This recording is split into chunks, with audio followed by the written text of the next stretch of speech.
Hello everyone, in this video I'm going to show you how you can add logo to your video in CapCut PC. So first you can select your video that you like to edit. So to add logo you have to prepare your logo, just import. For instance, I'm going to add the CapCut logo, just open and add to the track as an overlay. So put on top clip, and you can adjust for the duration and something, and you can adjust for the size and the position. That's it.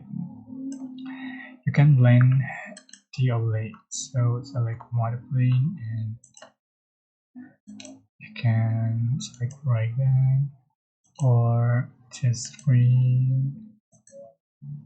darken overlay just for the opacity like this. So this is like watermark. That's it. I hope this tutorial was helpful for you. Don't forget to like, comment, share, and also subscribe.